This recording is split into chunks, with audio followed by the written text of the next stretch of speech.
Senhor, por esse tempo reservado a Deus vivo, a nós, ó Pai. Aleluia. Estamos a Deus vivo unanimamente, Senhor, reunindo forças, meu Pai, reunindo, meu Deus querido, santo, ó Pai querido, ó Deus, a mesma ideia, o mesmo ritmo, Senhor, partilhando, Senhor, da mesma mensagem, ansiando, Senhor, pelo mesmo desejo que a Tua presença, a Sua orientação, Pai querido, Pai Santo, compreendermos, ó Deus vivo, a respeito do Teu Espírito, ó Pai, ó Deus vivo nessa noite, traga para cada casa aqui presente, traga para cada lar aqui presente, para cada família nesse lugar, Pai querido, Pai amado, revelações profundas, Senhor, e divinas, Pai querido, Pai amado, e que nessa noite, Pai querido, Pai Santo, se for o nosso último culto, Senhor, que seja o culto, meu Deus querido, que toda a nossa reserva, a nossa entrega, Senhor, esteja entregue, meu Deus querido, e derramado nos seus pés e no seu altar. Senhor, a mensageira, a sua casa, a sua família, seja alcançada também, Senhor, por essa graça que nos acompanha, Senhor. Que, ó Deus vivo, ministrando essa palavra, não resistam cadeias, barreiras, Senhor, curadas. Porque o Senhor é bom, o Senhor é fiel, e a sua misericórdia dura para todos sempre. Amém. Amém e amém.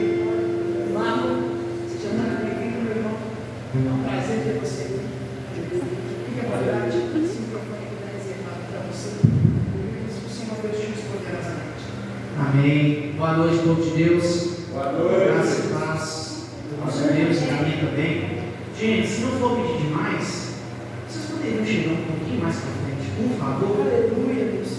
Vamos encher aqui as cadeiras Em nome de Jesus. da frente, para a gente poder ficar bem juntinho nesse tempinho de chuva. Não é verdade? Para a gente estarmos bem próximos. E assim evita de autoridade mais também, né? A voz já é algo de natureza. Já falo algo de natureza. Vocês distantes, por favor. Bom, já entendi a mensagem, Jesus. Pode deixar que eu vou mudar agora. Glória a Deus. Já entendi já. Eu achei que era para outra ocasião, porém é para hoje. Bom, acredito que todos já me conhecem já, né? Já é a terceira vez que eu venho para cá estar com vocês, para nós cultuarmos a Deus juntos. E eu tinha preparado uma mensagem para ministrar hoje. Ontem fui dormir às 4 horas da manhã. Isso não é papo de pregador, é porque às vezes eu costumo sofrer de insônia e eu deixo para estudar de madrugada. Só que eu não imaginei que ia render tanto assim, né? Imaginei que ia dormir por volta das 2 horas da manhã, por aí. Mas quando eu fui me dar por gente, já era 4 horas da manhã. E eu preparei uma mensagem grande, longa, né? Bem fundamentada teologicamente, porém nós sabemos que nem tudo que nós preparamos é o que Deus quer falar com a igreja. E na oração do Tiago, ele fez aqui, Deus trouxe outra mensagem no meu coração, que ele também já havia ministrado na minha vida, porém eu achei que era para ser em outra ocasião. Porém, devido à oração que você fez, Deus tocou no meu coração e disse para mim que é para hoje. É bom, aleluia. Então eu quero que você abra a sua Bíblia comigo em Colossenses, capítulo 3. Nós vamos ler do versículo 1 ao 10. Amém. Colossenses, capítulo de número 3. Versículo 1 a 10, quem encontrou, diga amém. Quem não encontrou, diga misericórdia. Todo mundo achou? Então vamos ler o texto sagrado. Diz-nos assim: portanto, já que vocês ressuscitaram com Cristo, procurem as coisas que são do alto, onde Cristo está sentado à Mantenham o pensamento nas coisas do alto e não nas coisas terrenas, pois vocês morreram e agora a sua vida está escondida com Cristo em Deus. Quando Cristo, que é a sua vida, for manifestado, então vocês também serão manifestados com Ele em glória. Assim, façam morrer tudo que pertence à natureza terrena de vocês: a imoralidade sexual, a impureza, paixão, desejos maus e a ganância, que é idolatria. É por causa dessas coisas que vem a ira de Deus sobre os que vivem na desobediência, as quais vocês praticaram no passado, quando costumavam viver nelas. Mas agora abandonem todas essas coisas: ira, indignação, maldade, maledicência e linguagem indecente no falar. Não mintam uns aos outros, vistos que vocês já se despiram do velho homem com as suas práticas e se revestiram do novo, o qual está sendo renovado em conhecimento, à imagem do seu Criador. Deus, nessa noite, meu Pai, nós queremos colocar esse culto nas tuas mãos. Eu não estou invalidando a oração do Tiago, mas somente complementando. Que o Senhor possa me dar graça e inspiração nessa mensagem. O Senhor sabe que não é a mensagem que eu preparei para esse momento, mas foi a mensagem que o Senhor trouxe ao meu coração nessa hora. Por isso eu estou totalmente na dependência do Senhor e te peço que não venha eu falar com essas pessoas, mas o teu Espírito falar através da minha vida. Me dê graça, entendimento, para que eu possa transmitir para eles tudo aquilo que o Senhor vai falar ao meu coração e já falou ao meu coração através desse texto. É o que nós te pedimos nessa noite, no poder, em nome de Jesus. Igreja, amém. Amém. Glória a Deus. Pois bem, quando o Tiago me convidou para poder estar com vocês aqui, ele disse que vocês estavam no meio de uma conferência do Espírito Santo. E a mensagem que eu ia trazer para vocês, trazendo um pouco de história, era falando um pouco acerca do Espírito Santo e as suas implicações na vida do ser humano. Porém, no momento que o Tiago estava orando, uma frase da sua oração me chamou a atenção: se hoje fosse o nosso último, o que é que eu e você iríamos fazer? E quando ele orava sobre isso, Deus trouxe esse texto ao meu coração, que ele já havia ministrado esse texto na minha vida alguns meses atrás.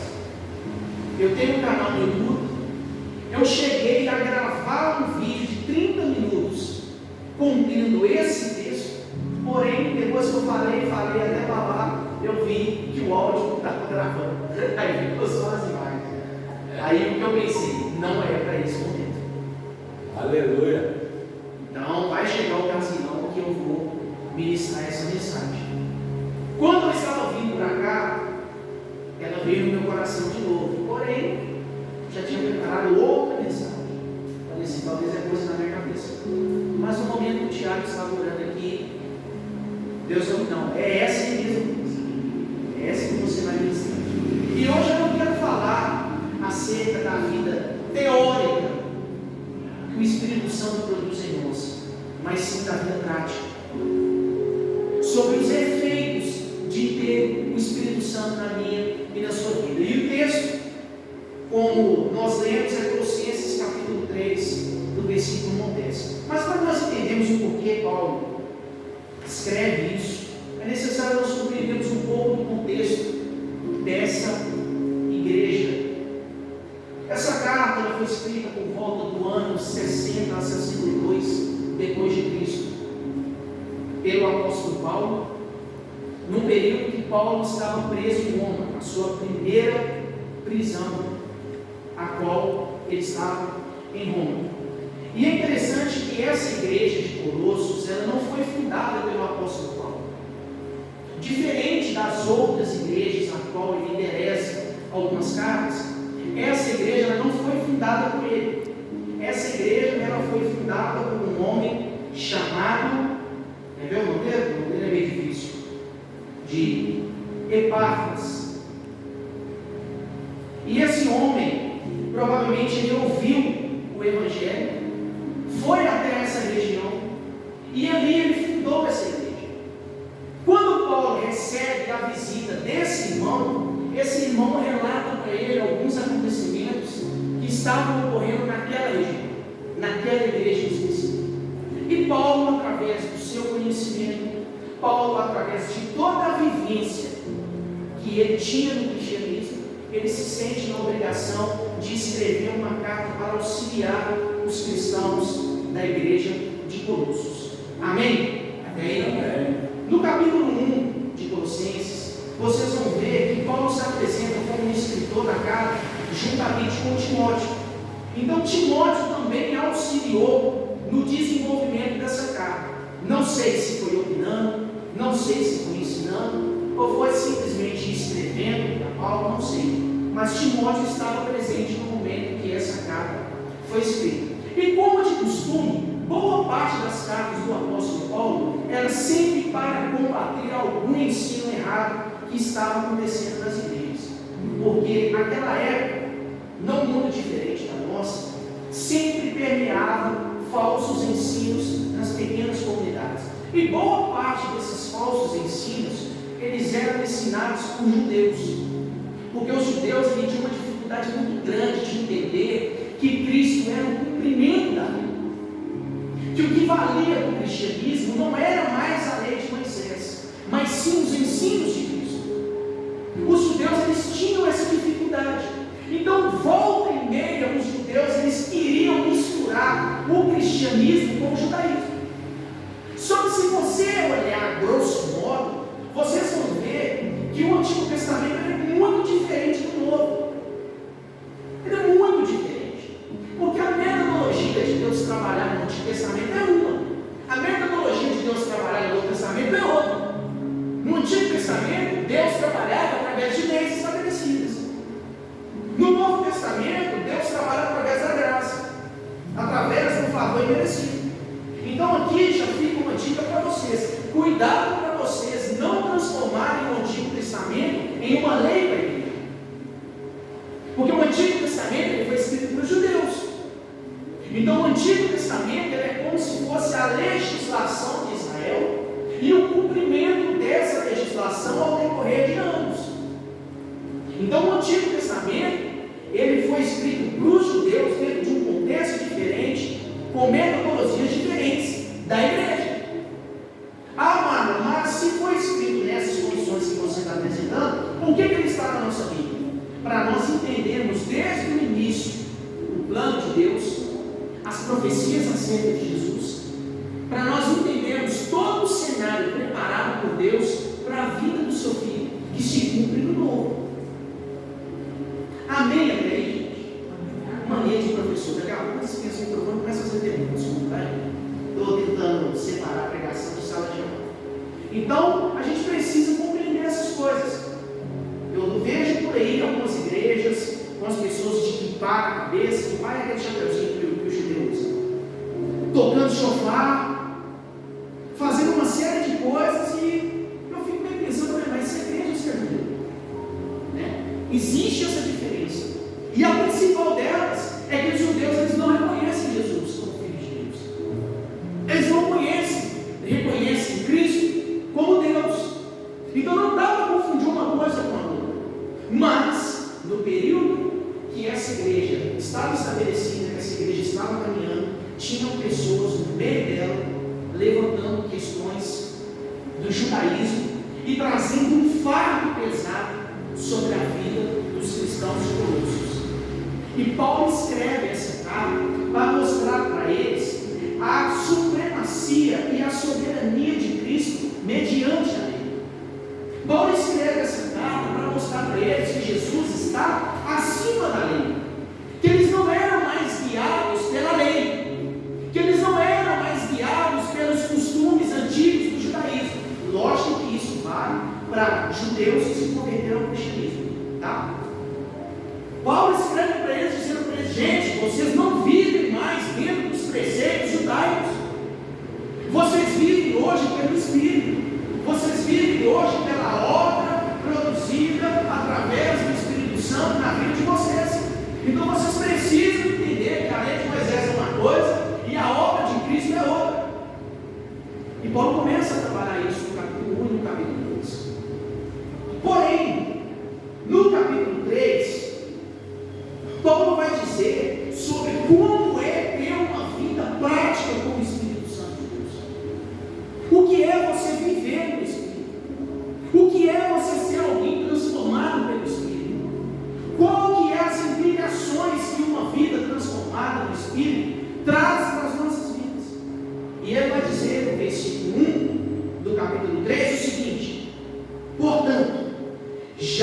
vocês ressuscitaram com Cristo, procurem as coisas que são do alto, onde Cristo está assentado à direita de Deus. Por que Paulo usa a expressão ressuscitados? Porque no capítulo 2, propriamente dito, no versículo 12, Paulo vai dizer o seguinte: isso aconteceu quando vocês foram sepultados com ele no batismo, e com ele foram ressuscitados mediante a fé no poder de Deus que o ressuscitou entre os mortos. Qual que é o ensino de Paulo para a igreja de Colossos? Quando vocês batizaram nas águas, vocês morreram. Quando vocês batizaram nas águas, vocês morreram para o mundo e ressuscitaram com Cristo. E ressuscitaram para Cristo. Então, a partir do momento que você entrega a sua vida para Jesus, você ressuscita. Porque antes disso acontecer, você estava morto. Eu e você estávamos mortos. Mortos de quê? Mortos dos nossos delitos, mortos dos nossos pecados, mortos dos nossos erros, mortos na nossa ignorância. Mas quando nós entregamos a nossa vida para Jesus e selamos com o batismo, nós morremos e ressuscitamos com Cristo. Aleluia. Para uma nova vida no Espírito. Então Paulo, quando ele escreve o capítulo 3, versículo 1, ele está dizendo, deduzindo que as pessoas que iriam receber essa carta estavam de fato, ou foram de fato, melhor dizendo, ressuscitadas por uma nova vida. Então Paulo está dizendo isso não para o ímpio, Paulo não está dizendo isso para o judeu, mas Paulo está dizendo isso para pessoas que outrora morreram para o mundo e ressuscitaram para Cristo. E ele vai dizer, como consequência da sua ressurreição, pense nas coisas do alto. Vou ler mais uma vez, para nós compreendermos de forma melhor o que eu quero dizer através desse verso. Portanto, já que vocês ressuscitaram com Cristo, procurem as coisas que são do alto, onde Cristo está sentado à direita de Deus. Qual que é a consequência minha e sua de nós termos ressuscitado com Cristo? O nosso pensamento, gente, precisa estar nas coisas do alto. A nossa maneira de enxergar as coisas precisa estar em sintonia com as coisas do alto. Aleluia. E sabe por que a oração do Tiago me chamou a atenção? A morte, ela não é motivo de tristeza para nós. A morte, ela não é motivo de apavoramento do cristão. Porque a morte para nós, ela significa a passagem do mundo terreno para a vida celestial. Aleluia. Mas sabe por que nós nos desesperamos quando tocamos assunto de morte? Porque a nossa mente está na terra. A nossa mente está aqui embaixo. Todos os nossos planos, os nossos sonhos envolvem a vida terrena. Nós não temos tempo mais para pensar nas coisas espirituais. Nós não temos mais tempo para pensar nas coisas celestiais. Por isso que quando toca assunto de último culto, de morte, de Jesus voltar, nós cristãos nos apavoramos com isso. Isso é o resultado de uma fé carnal, a qual nós estamos intimamente convivendo. Você conversa com uma pessoa cristã que se diz nascer de novo, dificilmente ela traz os céus para perto de você. Geralmente sempre fala de futebol, de trabalho, de governo, de política. Tudo assuntos relacionados à terra. E quando vai falar possivelmente de algo envolvendo o reino, é os problemas que a igreja tem. É muito difícil hoje você ter uma conversa já com alguém que exala o reino de Deus, com alguém que exala a presença do Espírito Santo de Deus, alguém que deixa o seu dia mais leve, alguém que deixa você mais feliz, alguém que deixa você mais próximo de Cristo, porque nós só podemos entregar aquilo que nós temos. Se eu e você não proporcionamos um bom ambiente para as pessoas que vêm até nós, se nós não conseguimos produzir na vida delas um pedaço do céu, significa que nós não estamos vivendo essa realidade. E isso tem me entristecido bastante. Sabe por quê? Porque eu fui uma dessas pessoas. Eu fui um desses ativistas religiosos que conhece a Bíblia de Gênesis e Apocalipse, que cumpre todos os rituais, que brigam com os crentes, chamam a atenção dos crentes, falam uma série de coisas, mas não pensam nas coisas do céu. Quer os benefícios do reino, mas não querem as suas implicações. E isso tem me magoado bastante já, porque a igreja, ela é uma instituição espiritual, gente. Ela não é uma instituição carnal. E nós estamos confundindo, melhor dizendo, a instituição religiosa com a igreja. A instituição é essas 4 paredes aqui.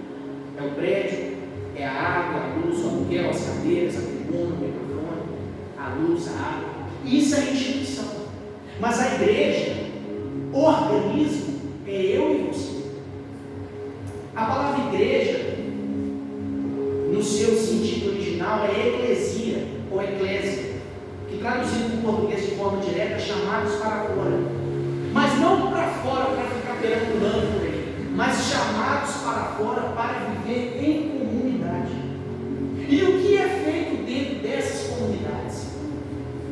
Nós entoamos hinos ao Senhor, nós oramos uns pelos outros, nós discipulamos as pessoas e levamos as pessoas a se parecerem com Cristo dia após dia. Essa deveria ser a função da igreja. Pergunta: eu e você temos feito isso na prática?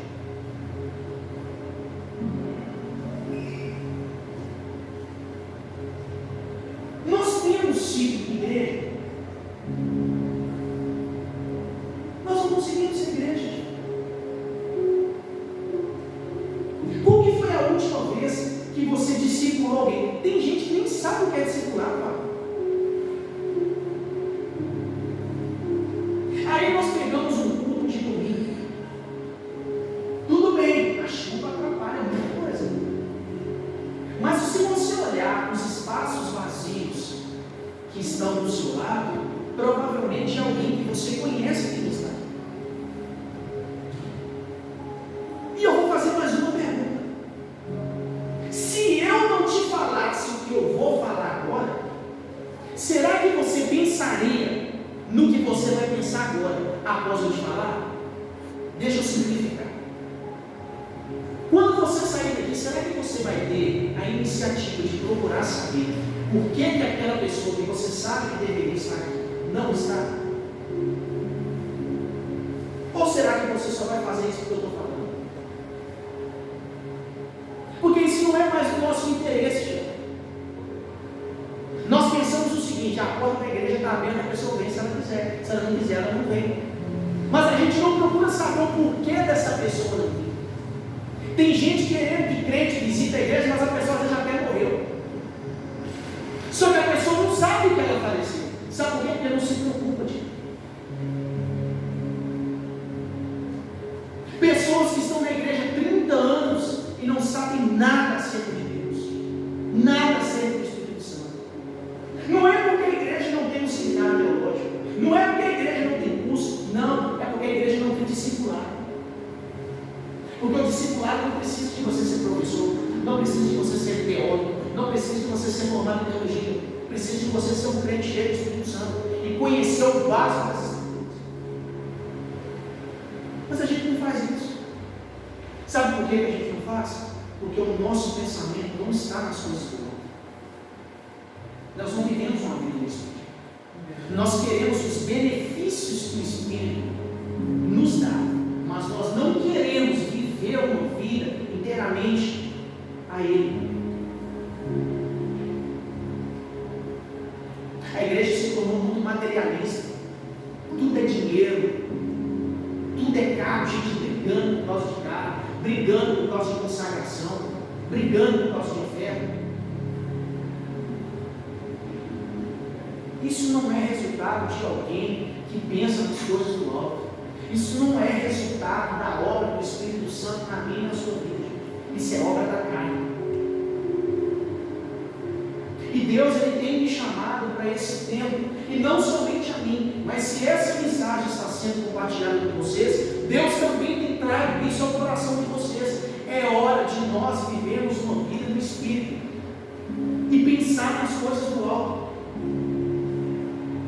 No versículo 2 ele vai dizer o seguinte: mantenham o pensamento nas coisas do alto e não nas coisas terrenas.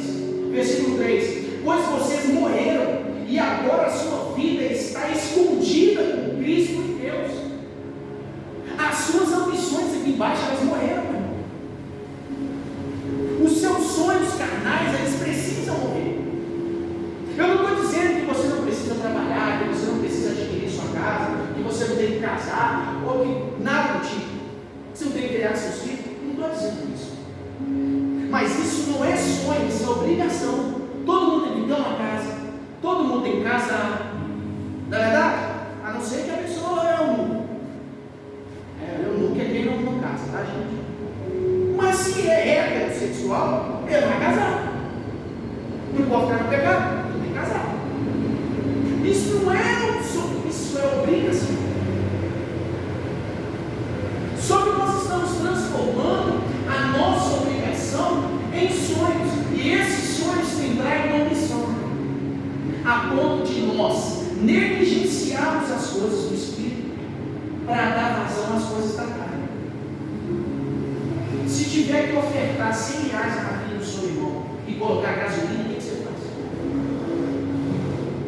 Geralmente a gente põe gasolina. A gente não pode trabalhar bem ou de ônibus, porque a nossa mente está aqui. Você já pensou logo em chegar atrasado no trabalho, perder o emprego, enfrentar trânsito? Porque a sua mente está aqui. Porque se a sua mente estivesse no Espírito, você pegaria esses R$100, ofertaria na vida do seu irmão, e amanhã se estivesse de cavalo, você iria de cavalo. Porque você entenderia que o seu recurso não é para você, mas é para servir o outro. Mas por que a gente não consegue fazer isso? Porque nós somos carnais. E como eu disse, eu fui esse crente durante muito tempo. Eu tenho um amigo, meu padrinho de casamento, chamado Estevão Reis. E quando eu conheci ele no seminário, esse cara, ele gerou uma incógnita na minha cabeça. Eu falei, ou esse cara é aparecido, ou esse cara é mentiroso, ou esse cara é crente. Porque tudo com ele era diferente. Tudo com ele era diferente. Primeiro que tudo dele é oração. Aí a gente já pensa assim, mas está errado? Na minha cabeça estava. Porque tinha os momentos certos para orar. Existe momento certo para orar, gente? Orar toda hora. Tudo que você faz tem que orar mesmo. Verdade. Mas a minha mente de religioso, não. Isso não é coisa para oração. E tudo ele orava. Que trem que é esse? Só que eu comecei a conviver com ele. E comecei a ver que as coisas na vida dele fluem. Não flui pesado, igual aquele parafuso enxambrado que você coloca, sabe? Mas flui.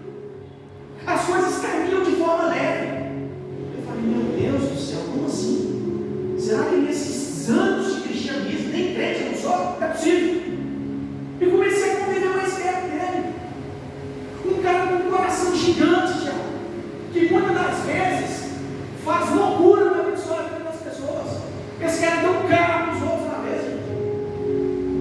Você tem noção do que é isso? Você pegar seu carro e falar que eu tomo, estou te dando carro. A mulher depois bateu nele.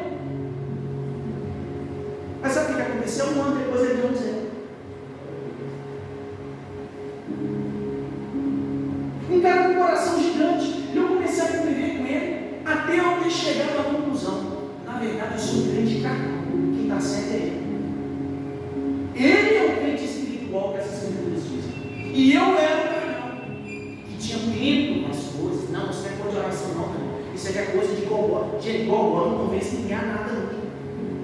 Conhecimento é bom, é agradável, mas não leva a lugar nenhum, não. O que leva é o Espírito Santo de Deus. Talvez se eu estivesse pregando para vocês o que eu preparei, talvez não teria o impacto que talvez essa mensagem possa estar tendo na vida de vocês. Porque quando você vive na dependência do Espírito, já não é mais o que você prepara, o que você faz. É o que Ele te direciona para fazer. Lógico que isso não é apologia para preguiça, tá? Mas sim para você ter discernimento para saber o que Deus quer da sua vida nesse momento. E todas as vezes que eu convivia com Ele, que eu conversava com Ele, eu tinha um choque de realidade. Chegava perto dele para poder reclamar, não, a igreja está assim, está assado. Ele escutava, olhava, eu não vejo assim. Eu falei, não é possível, gente. Que mundo que a senhora dá? Eu dava cada pulo dessa, eu falei, não é possível. Mas a maneira dele enxergar as coisas era sempre diferente da minha. Porque aonde eu enxergava desgraça, ele enxergava a oportunidade. Aonde eu enxergava o problema, ele enxergava a solução. Eu falei, esse cara é doido na cabeça, ou então ele é hipócrita. Só que aí, o que as Escrituras ensinam? Se os seus olhos forem bons, todo o teu corpo terá luz. Mas se os seus olhos forem maus, todo o teu corpo terá o quê? Trevas. Quem que estava errado? Eu ou ele? Eu. E essa convivência com ele me despertou para entender o que é viver uma vida do Espírito. E eu tenho melhorado bastante, em vista do que eu já fui um dia, eu tenho melhorado bastante. Porque isso que Deus quer de mim e da sua vida. Que nós venhamos a viver uma vida no Espírito, gente. Larga a carnalidade de lado. Ah, mas eu tenho tantos sonhos. Meu amigo, quando você entrega a sua vida para Jesus, você não tem sonho mais não. O sonho seu é o dele. Quer ter os seus sonhos? Abra mão. Aí você vai viver a sua vida do jeito que você quer. Porque quando você entrega a sua vida para Jesus, já não é você mais que está no controle. É Ele. E se Ele falar, larga seu emprego, larga dar seu carro para os outros, faz qualquer coisa que eu quero você debaixo de uma ponte, você tem que ir. Porque quando nós entregamos a nossa vida para Jesus, nós não temos vontade própria mais. É a vontade dele em nossa vida. Olha a vida dos apóstolos, gente. Olha a vida dos discípulos. Ninguém teve glamour, ninguém teve riqueza, ninguém teve nada. Mas hoje os pastores andam com segurança.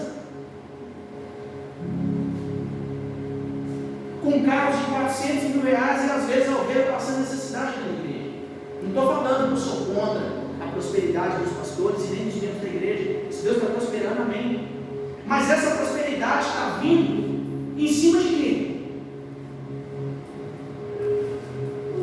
Essa riqueza, esse glamour está sendo construído em cima de quê? Da fidelidade dos irmãos simples da igreja. Aonde o camarada coloca um balde na goteira enquanto você mora num condomínio fechado? Isso é cristianismo? Isso é viver no Espírito? Reflita. Verso 4. Quando Cristo, que é a sua vida, for manifestado, então vocês também serão manifestados com Ele em glória. Verso 5. Assim, façam morrer tudo que pertence à natureza terrena de vocês: a imoralidade sexual, a impureza, paixão, desejos maus e a ganância, que é idolatria.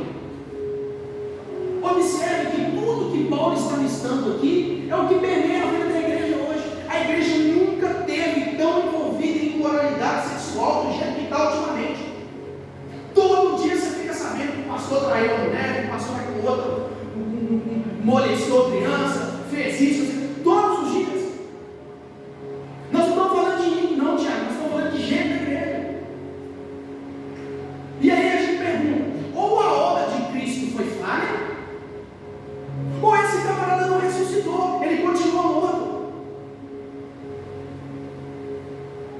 Tem erros, Tiago, isso é opinião minha, tá, gente? Isso não é Bíblia, isso é opinião minha. Existem erros que eles podem ser aceitáveis na igreja, mediante o arrependimento. Mas existem erros que são inadmissíveis para um cristão cometer. Vou te dar um exemplo, na prática, e até para você que está na internet, e depois o dedo do Paulo está falando. Presta atenção. Tá? Presta atenção. Dá um exemplo. Um crente fez uma fofoca. Ok? Todo mundo descobriu que era fofoca, chegou perto desse crente e repreendeu esse crente. É motivo de expulsar da igreja? É motivo de acabar com a vida dele? Na verdade, nada é motivo, né? Mas suponhamos que houvesse um motivo para isso. Isso é motivo? Agora, você descobre que a pessoa que está do seu lado matou 3 semana passada por briga de trânsito. Você trata da mesma forma que você trata a fofoca? Por quê? Porque na nossa mentalidade é o seguinte: dá para contornar uma fofoca, mas um homicídio não dá. Um homicídio eu vou ter que chamar a polícia e tem que ir preso. Mas a igreja, ela não está caindo mais na fofoca, ela está caindo nos homicídios. Gente matando os outros. Há pouco tempo atrás, uma pastora matou o marido, está presa. Isso tudo na igreja. Um pastor nos Estados Unidos molestou uma menina de 5 anos de idade. As coisas estão muito difíceis, mas isso é fruto de alguém que não ressuscitou com Cristo. Isso é fruto de alguém que permanece morto, mas achando que está vivo, Tiago. E esse é o problema da religião, que a religião ela quer mexer por fora, ela quer mexer na embalagem, ela preocupa com sua gravata, com seu paletó, com a roupa que você está vestindo, com a cor do seu cabelo, com a cor do seu esmalte. Porque a religião ela quer te preparar por fora, mas ela não preocupa com o que está dentro. Aí a pessoa se adapta por fora, dentro de um pequeno grupo, dentro de um ambiente religioso, mas o coração ainda continua morto. Aí na primeira oportunidade que ela tem de deixar o coração falar, o coração sai o quê? Tudo quanto é tipo de maldade possível. Aí os escândalos começam a acontecer. Mas por quê? Porque essa pessoa não teve um encontro com a religião, ela não teve um encontro com Cristo. Estar no culto de domingo, gente, não leva ninguém a lugar nenhum. Estar no culto com a feira, em qualquer outro lugar que seja, não leva ninguém a lugar nenhum. Porque naquela época não existia igreja do jeito que nós temos hoje. As igrejas eram feitas em casas, pequenas reuniões, domiciliares. O que vai nos levar a Cristo é o nosso coração está ligado a Ele. O que vai nos levar para o céu não é a quantidade de batalhas que você venceu, mas a quantidade de batalhas que você permaneceu lutando. Erros, falhas e pecados todos nós cometemos, mas isso não pode ser uma rotina na nossa vida, porque quem vive o Espírito não vive uma vida pecando.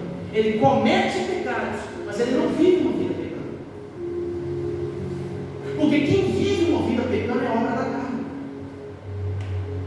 E Paulo vai dizer, lá no verso 6, é por causa dessas coisas que vem a ira de Deus sobre os que vivem na desobediência, as quais vocês praticaram no passado, quando costumavam viver nelas, mas agora abandonem essas coisas.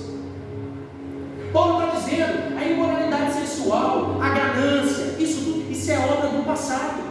Isso é coisas que vocês faziam antes de vocês se encontrarem com Cristo. Pergunta, se isso é obra da carne e obra do passado, por que tem crente ganancioso ainda, gente?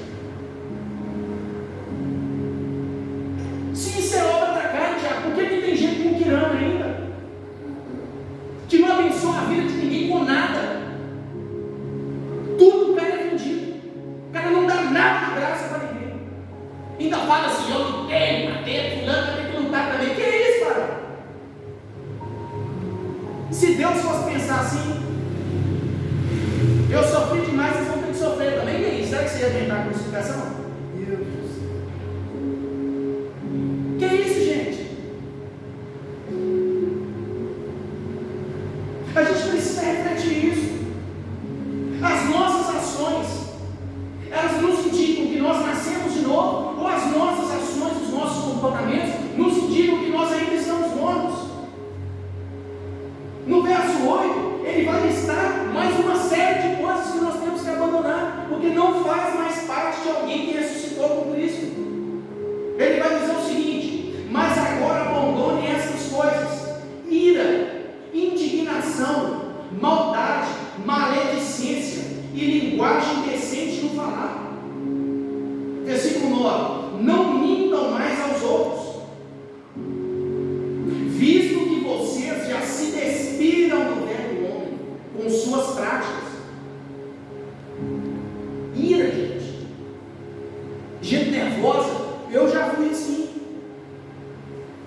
Ainda tem vestígios ainda do meu velho homem em mim. Mas existe algo produzido pelo Espírito Santo em Gálatas capítulo 5, a partir do versículo 22, que chama fruto do Espírito. E uma das características do fruto do Espírito é algo chamado domínio próprio. Será que nós temos domínio próprio, gente? Ou será que tudo você explode, tudo você quer matar as pessoas, quer tacar a cadeira delas, quer resolver no pescoço? Teve uma situação lá no bairro onde eu moro, que onde eu moro é um condomínio, sabe? Um condomínio de porta. Tá? É um lote de família. Então, geralmente, todas as instalações, pelas construções serem antigas, ela é sempre envolvida com tio, com primo, com uma série de coisas. E aí teve uma infiltração debaixo lá da minha escada, e aí meu tio chegou perto de mim para poder conversar e tudo. Já é com a idade mais avançada, me deu algumas instruções para me fazer. E eu já estava destinado a tomar aquilo como minha obrigação e fazer tudo do meu bolso se fosse o caso. Porque eu não ia correr o risco, Tiago, de discutir com o meu tio ou de discutir com os meus parentes por causa de dinheiro, de uma coisa que está debaixo da minha escada. Eu poderia usar a argumentação de que, como a construção é de família e tudo envolve a casa de todo mundo, fazer aquela famosa inteira. Vamos pegar aqui cada um que dá uma parte para a gente poder quebrar, já que o problema é de todo mundo. Mas, meu irmão, o crente ele tem que trazer a paz, mesmo que isso custe você danos financeiros. Eu não sei qual seria a reação se eu tivesse pedido, porque eu nem cheguei a pedir. Se o problema for constatado que for aqui embaixo, eu vou tomar a iniciativa para arrumar, independente se o cano é de A, de B ou de C. Porque a gente tem que promover a paz. Eu tenho um convívio tão bom com eles, aí imagina, o convívio bom que eu tenho com eles acabar por causa de carnalidade, por conta de justiça. Tem que ser justo. Crente tem justiça na onde, gente? Nós temos justiça na onde? Jesus, que foi santo e perfeito, ele foi morto e crucificado. Nós estamos querendo justiça? Não, mas isso não é justo, não vai ser mesmo, não. Está querendo justiça aqui embaixo? Justiça no mundo que pegava os cristãos e colocava numa arena para poder ser comido por leões. Você está querendo justiça? Mas uma coisa eu te digo, nós podemos ser injustiçados, mas lá no céu nós teremos a nossa justiça. Porque o crente, quando ele pensa nas coisas do céu, ele não foca em justiça da terra. Porque o que a Bíblia diz? A justiça pertence a quem? Ao Senhor. A gente precisa ter esse entendimento, gente. A gente precisa ter essa clareza. Ira, indignação. Já estou acabando, tá? Indignação. E eu preciso falar com isso aqui. Gente, cuidado com a política. Cuidado com a política. Para de ficar brigando com política com os outros. Se o seu candidato é A, B ou C, isso é um problema seu. Pessoas brigando por causa de política.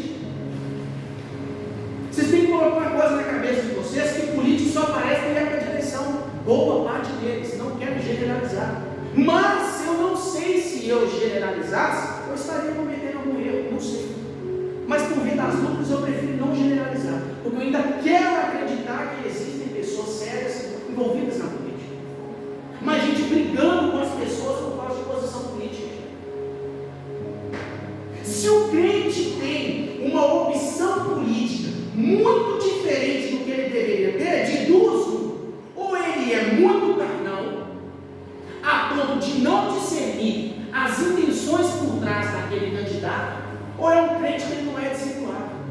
Então ele não sabe o que a Bíblia diz acerca de algumas pautas defendidas acerca do seu candidato de preferência. Então a gente precisa avaliar essas duas hipóteses.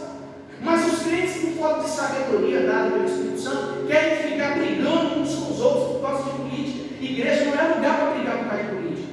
Na igreja a gente só briga com uma pessoa. Na verdade não é nem uma pessoa, é com um ser, com um Satanás. A única pessoa que a gente briga na igreja é com ele.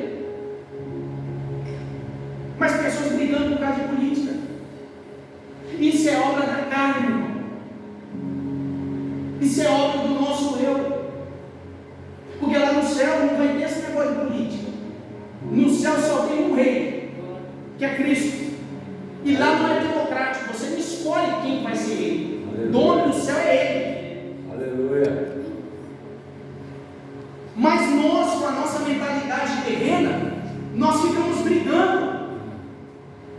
Isso não é fruto de alguém que ressuscitou com Cristo. Isso é fruto de alguém que ainda está morto, com seus pensamentos aqui. A gente precisa rever essas coisas. Verso 9: não mintam uns aos outros, visto que vocês já se despiram do velho homem com suas práticas e se revestiram do novo, a qual está sendo renovado em conhecimento à imagem do seu Criador. Aleluia. Você quer avaliar, irmãos, que você tem uma vida cheia do Espírito Santo?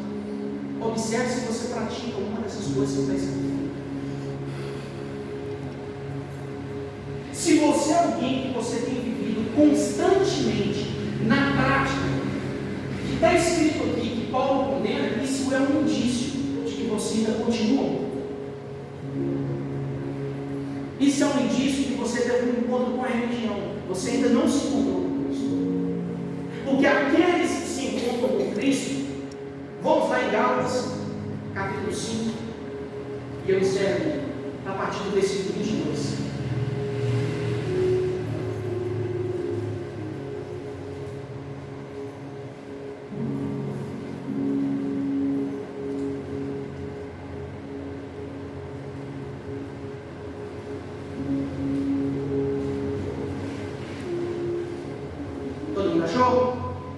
Diz-nos assim: mas o fruto do Espírito é amor, alegria, paz, paciência, amabilidade, bondade, fidelidade, mansidão e domínio próprio.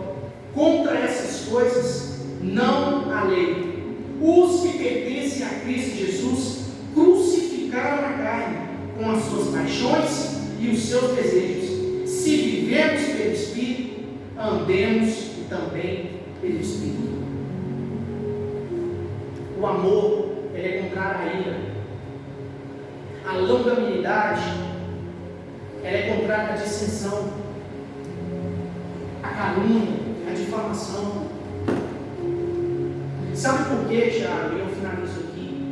Que as nossas igrejas, elas estão acontecendo dois fenômenos. Algumas igrejas estão em ascensão e algumas igrejas estão em declínio. E a gente precisa avaliar quais são os motivos por trás desses dois fenômenos. Claro que toda regra tem sua exceção, tá? Eu não estou dizendo isso, falando que isso se aplica a todas as igrejas, tá? Mas aí nós devemos fazer a análise e ver se isso se aplica à nossa realidade ou não. Algumas igrejas que estão em ascensão, o que a gente precisa avaliar? Eles estão em ascensão pelo mover do Espírito, uma igreja avivada, cheia do poder de Deus, igual à igreja primitiva, lá em Atos capítulo 2, a partir do verso 40, ou se é uma igreja que ela está abrindo mão dos seus princípios, deixando de pensar nas coisas do céu e vendendo ideias terrenas para as pessoas, vendendo felicidades passageiras, vendendo satisfações passageiras, amaciando o ego das pessoas.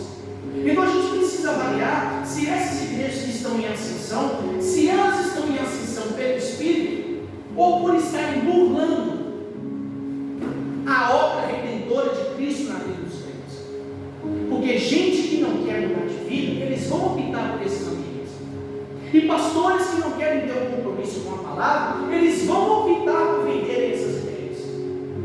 Porque isso traz resultado terreno. Isso traz resultado carnal. O camarada numa igreja no domingo tem a igreja cheia, a igreja cheia tem recurso. Tendo recurso, ele vai estar numa boa, vai ter um prédio muito bonito. Os crentes não têm correção, então eles podem viver da forma que eles quiserem e fica uma coisa boa para todo mundo. Mas as igrejas que elas estão em declínio, a gente também precisa fazer uma avaliação. Se elas estão em declínio, porque a verdade está sendo pregada e as pessoas com comichão nos ouvidos não querem ouvir e estão se afastando delas, ou porque a igreja está deixando de ser movida pelo Espírito, a ponto de não atrair as pessoas para Cristo. Então a gente precisa fazer essa avaliação. Qual que foi a última vez, meu irmão, que você ouviu ou recebeu uma ligação de um pastor, de um diácono, de alguém que exerce uma função de liderança na igreja? Pode rodar boa parte dessas igrejas. A gente não recebe. Aí eu digo para você, como que um ser pode dizer que ele é um pastor se ele não tem tempo para cuidar das ovelhas dele? Você some da igreja, você fica um ano sem ir, você não recebe nenhum telefone. É verdade.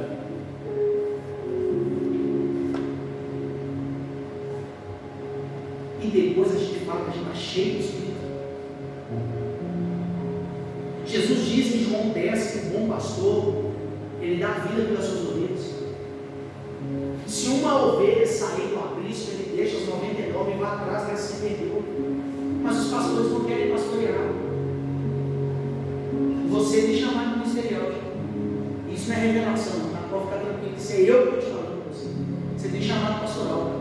Mas o que você precisa entender é: Deus está me chamando para pastorear.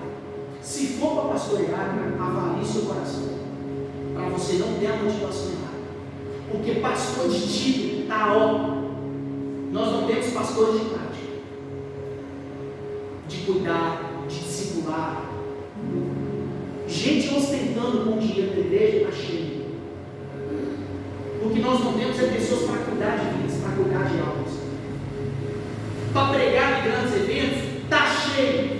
Mas para ofício fúnebre, não tem. Sabe o que é ofício fúnebre? Velório. Para pregar em conferência, dá briga. Mas para poder discipular as pessoas, ninguém quer ir. Qual é a motivação dessas pessoas? Se coloque sobre os seus pés nessa noite. Jesus transforma. Hoje nós estamos em pouco número. E isso não é problema. Porque a mensagem, ela deveria ser aplicada para vocês.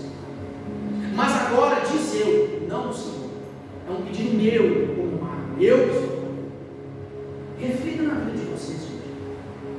Porque os grandes avivamentos, eles não começam com grandes pessoas. Eles começam com pessoas que entendem a necessidade e clamam para Deus suprir a necessidade que está aqui. Quem sabe essa igreja é uma resposta para a região que já perdeu a sua função principal de igreja há muito tempo. Quem sabe você, Tiago, é uma resposta de oração para alguém? Quem sabe você, moça, é uma resposta de oração para alguém? E todos vocês que estão aqui, mas eu já estou de idade avançada, e daí? Quem sabe a senhora é a resposta de oração para alguém? Para ensinar as moças mais novas a serem mães, a serem esposas, a serem avós, talvez, a enfrentar as mesmas lutas que a senhora já enfrentou. Porque isso que é igreja. Tito capítulo 1 vai dizer que é obrigação das mulheres mais velhas instruírem as mais novas. Aleluia. Isso é a função básica da igreja. Vocês estão entendendo? Viver no Espírito é voltar às velhas práticas que um dia nós abandonamos. Eu não tenho dificuldade nenhuma de pregar para 2 crentes que sejam. Eu já atravessei a cidade para dar aula para 3 alunos. Eu não tenho dificuldade nenhuma, Tiago, porque o meu coração não está em quantidade. Se tiver uma alma querendo ouvir algo da parte de Deus, eu vou lá por causa de uma alma. E o que eu peço a Deus todo dia é: se um dia Deus me levar em multidões, a minha oração é que Deus não deixe meu coração se transformar. Não deixe meu coração transformar. Porque um crente movido pelo Espírito Santo, ele não olha número, quantidade, localidade, mas ele olha a missão. Ele enxerga a missão. Ele enxerga a obrigação dele como ministro do Evangelho. Aleluia. E eu quero conscientizar você sobre isso. Nós precisamos ser igreja. Eu quero finalizar essa mensagem de hoje dizendo para você: avalie a sua vida. Se você está com dificuldade de ser cristão, procure alguém. Só que para você procurar alguém, precisa ter alguém na igreja que seja crente, pelo menos. Por isso que vocês que estão aqui, vocês precisam avaliar a vida de vocês, para ver se vocês estão aptos para auxiliar alguém que precisar de vocês. Porque às vezes a gente fica assim, Tiago, como se ninguém fosse precisar da gente. Aí chega um cara para te dar na sua porta: cara, eu estou te procurando porque você é crente, não é? Pois é. E aí? Você não tem azeite na botija, você está numa carne feia. Ah, mas eu não sou pastor, eu não sou. E daí, meu irmão? Você é crente? Verdade, meu Deus. A mulher samaritana não era dona da cubasa, não. E Jesus pediu para ela água para beber. Ele não chegou perto dela e disse: é dona de alguma coisa de água, o poço é seu. Não, pediu para a primeira mulher que ele viu na frente: me dá algo de beber aí. Mas por que ele pediu algo para ela de beber? Porque ele sabia que ela poderia dar. A gente precisa crescer como igreja, não em números, mas em pessoas, para que as pessoas enxerguem Cristo na nossa vida e decidam entregar suas vidas para Jesus, não por aquilo que nós somos, mas pela obra que Ele realiza em nós. Aleluia. Não adianta querer fazer a igreja crescer no bogote, não vai, não vai. Para você tirar um crente hoje, uma chuva dessa, para ele vir na igreja, ele tem que acreditar muito nela. Ele tem que acreditar muito, que o cara não vai, não vai. Porque hoje você vai assistir tudo na internet, no YouTube, você escolhe o pregador que for. Tirar crente hoje de casa para cultuar, você tem que ter uma convicção muito grande que você está sendo feito. E não adianta culpar só os dentro: eles estão na carne, eles estão com Satanás no corpo. Não, a gente precisa avaliar, porque as pessoas elas perdem interesse naquilo que a gente não consegue entregar. Para que você vai dar uma chuva? Não estou falando por causa de vocês, tá? Estou falando no contexto geral. Para que eu vou sair de casa numa chuva dessa? Para poder ir para um lugar que o povo está pior.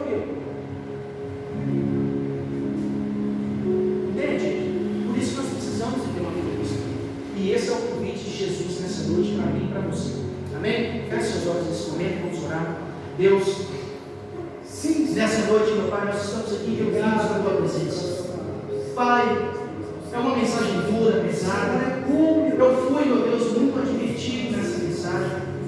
Mas existe uma necessidade no nosso coração de nos aproximarmos mais do Senhor. Pai, fortaleça os nossos pés cansados. Deus, fortaleça as nossas mãos cansadas. Pai, aquilo que nós queremos fazer, muitas vezes nós não fazemos. Mas aquilo que nós não queremos fazer, isso nós acabamos fazendo. Deus, nesse momento eu te peço, Pai, traga graça sobre a nossa vida. Nos conduza, Espírito Santo, a viver uma vida que agrada ao Senhor. Nos conduza, Espírito Santo, como igreja. Nos faça ser, ó Deus, uma pequena comunidade, mas que exala o amor do Senhor, que exala a graça do Senhor. Deus, nos ajuda, meu Pai, a sermos pessoas mais parecidas com o Senhor. Nós queremos ser resposta de oração na vida das pessoas. Nós queremos ser o sal da terra, meu Pai. Nós queremos ser a luz do mundo, mas nós não conseguimos fazer isso sem o Teu auxílio, Espírito Santo. A Tua palavra diz que é o Teu Espírito, meu Pai, um consolador, que convence o homem do pecado, do juízo e da justiça. É o Teu Espírito, meu Deus, que nos ressuscita com Cristo para uma nova vida. É o Teu Espírito, meu Pai, que produz em nós o fruto do Espírito Santo. É o Teu Espírito, meu Pai, que nos ajude a ter controle, meu Deus, sobre a nossa natureza pecaminosa, para que o Teu Espírito possa viver através das nossas vidas. Pai, nos ajude a amar as pessoas, meu Deus. Coloque, meu Pai, no nosso coração a compreensão de que amar não tem nada a ver com concordar. Eu posso amar o meu irmão sem concordar com uma atitude dele. Deus, faça isso ser uma realidade na nossa vida, Deus. Faça isso ser uma realidade nessa igreja. Eu não conheço a metodologia dessa igreja, eu não conheço a forma que eles caminham, mas eu sei que existe existem pessoas santas nesse lugar. Eu sei que tem pessoas que buscam o Senhor nesse lugar. Eu sei que tem pessoas que realmente levam, meu Pai, a missão dada pelo Senhor nessa terra a sério. Eu clamo pela vida desses, meu Deus. O Senhor possa nos fortalecer. Fortalece o pastor dessa igreja. Pai, em nome de Jesus, que o Senhor possa fortalecer os seus pés, as suas mãos. Que ele não venha se desviar nem para a direita, nem para a esquerda. E muito menos ficar preocupado, meu Pai, com coisas terrenas, com coisas dessa terra. Mas ajude ele a ter a mentalidade dos céus. Ajude ele, meu Pai, a enxergar as coisas celestiais. Ajude ele a pastorear, meu Pai, a cuidar, a dar direção, a dar norte para as pessoas. Pai, levante líderes, levante pessoas que vão ajudá-lo, meu Pai, nessa caminhada. Deus, levante pessoas que vai pegar na mão dele e vai dizer: pastor, estamos juntos. Eu vou ajudar o Senhor a conduzir esse rebanho, a cuidar das pessoas. Coloque no nosso coração a necessidade de cuidarmos uns dos outros, ó Pai. Pois o Senhor, ó Deus, deixou 2 mandamentos para nós: amar o Senhor acima de todas as coisas e o nosso próximo como a nós mesmos. Nos ajude a amar o nosso próximo, meu Pai. A ter um espírito de compaixão nas nossas vidas, ó Deus. Que nós possamos ter compaixão dos nossos próprios irmãos, ó Deus. Que nós não venhamos ser como o irmão mais velho do filho pródigo, meu Pai, que se enraiveceu com a volta do seu irmão mais novo que estava perdido. Mas que nós venhamos ser como o Pai que se alegrou com a volta do filho. Visite o coração, meu Pai, de cada membro dessa igreja que não pôde estar aqui. Visite o coração de cada membro dessa igreja que porventura não está vindo mais aqui.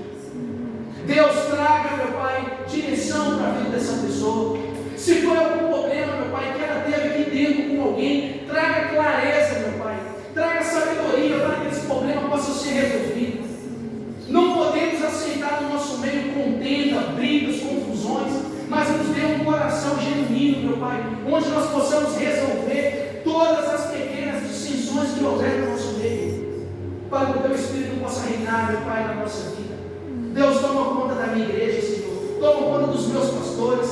Toma conta, meu Pai, dos líderes daquela igreja, Senhor. Que o Senhor possa nos fortalecer, dando eles graça, sabedoria, para conduzir o rebanho. Toma conta, meu Pai, de todas as igrejas espalhadas no Brasil e no mundo. Que o Senhor venha fortalecer, meu Pai, as pessoas que estão se esforçando para cumprir o chamado do Senhor. E que o Senhor venha encontrar aqueles que estão perdidos, meu Pai. Aqueles que aceitaram se perder por causa de fama, por causa de recursos. Alcance, meu Pai, a vida até mesmo daqueles que se venderam, meu Pai, que venderam seus ministérios por causa das luxúrias desse mundo. Toma conta da nossa vida, meu Pai, e nos prepare para que o dia que o Senhor voltar, nós possamos estar com o Senhor na glória, entoando hinos e louvores ao Senhor. É o que nós te pedimos nessa noite, no poder do nome de Jesus. Amém e amém. Tiago, agradeço.